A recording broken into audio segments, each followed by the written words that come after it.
Bryan Bastin. Unfortunately, the Milwaukee Admirals fell tonight in a game that was really never close despite the score, falling 4-3 in Game 6 to the Coachella Valley Firebirds, thus ending their season and putting the wraps on, well, the whole Nashville Predators organization's season from 2022 to 2023. Now, the Milwaukee Admirals they've got to be disappointed, and the potential of this team was something truly, exciting. This seemed like a team that was built to compete not just for the Western Conference, but for the Calder Cup. And, things didn't fall their way, but they were a resilient team who was even more strapped for talent throughout their season than Nashville was, since Nashville was the one taking all of their players. But both teams, I think, have a lot to be proud of.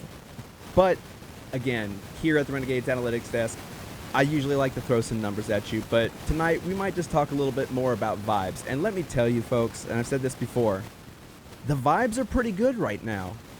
Now, yes, there's a lot of things that are going to happen. We're only a few weeks away from the NHL draft, where Barry Trotz and Andrew Brunette now are going to take this team in an entirely new direction that has never been seen in the history of the franchise. The Milwaukee Admirals, there's a good chance that we might have seen Carl Taylor coach his last game with the Milwaukee Admirals.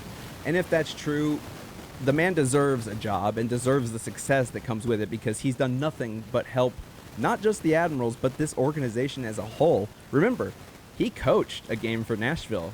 I don't know if y'all remember that, but he did coach a game. But the future is bright for Nashville, for Milwaukee, for a future ECHL affiliate that may or may not be named this offseason. The future is really bright. 13 picks in the draft, which that's really cool. That's a lot of fun. There's a lot of options, a lot of trade possibilities, things like that. But a lot of it will just be some exciting young stars. And exciting young stars is exactly what we here in Smashville are going to get treated to here in the next few years. We're going to see guys like Luke Evangelista, Kiefer Sherwood. We're going to see Jordan Gross on the defense. On defense, we'll see Alex Carrier continue to prove me wrong, since I said that I didn't think he was NHL ready about 4 years ago. We're going to see Joakim Kamel come in and just hopefully dominate the NHL like he's dominated the AHL, this season since he's come over to North America. There's so much young talent. There's guys like UC Saros, who is relatively young. We have a captain in Roman Josi who doesn't seem to want to slow down in his career. He just wants to get better every single year. We've seen historic seasons from guys like Matt Duchene and Philip Forsberg. There's a lot to be excited about in Nashville, and, it's new beginnings. I know so many fans have been frustrated the last few years, but that's to be expected when you go and make a miracle run to the Cup, and all of a sudden the fan base is bigger.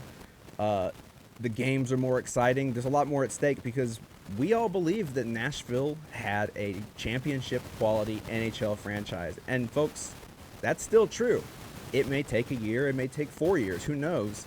But Nashville's a good team and will be a very good team very soon, I think. And so yes, the Admirals, they did lose, and things are going to be changed. It's a big state of transition. Just because Nashville, they've made so many changes, that's going to trickle down, and that's going to affect Milwaukee too. And so these teams may look completely different. But you know what? We got so used to a lot of the same guys over the last 4 or 5 years, a lot of the same players. We've seen players we all love leave the Predators. Guys like Ryan Ellis, Mattias Ekholm, like Eli Tolvanen, for example. But I think we're going to have a whole lot of fun coming up. New faces, lots of changes, because you know what? This isn't the Smashville that made a miracle run to the Cup, the Nashville that NHL, announcers love to talk about visiting all the time. No. That was an era of Nashville hockey where they were growing, trying to prove themselves. Now they're a bona fide, excellent NHL franchise, in my opinion. They do so much right here in Nashville.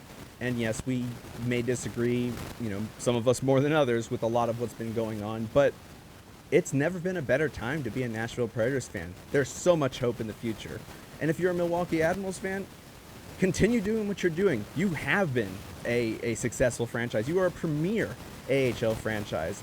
And I urge all of you guys to watch just a little bit more. Get out of your comfort zone. Watch the Admirals. Watch some ECHL games. Get up at 3 in the morning so you can watch some games happening in Sweden or in Russia for some of your favorite prospects.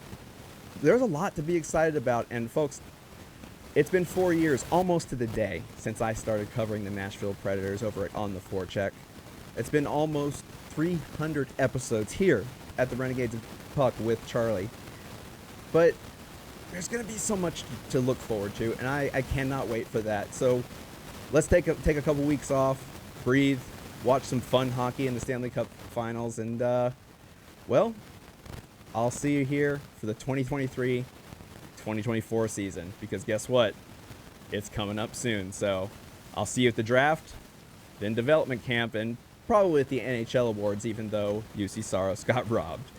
Until then, this has been Brian at the Renegades Analytics Desk, and this has been this version of One Big Stat. Back to you, Charlie.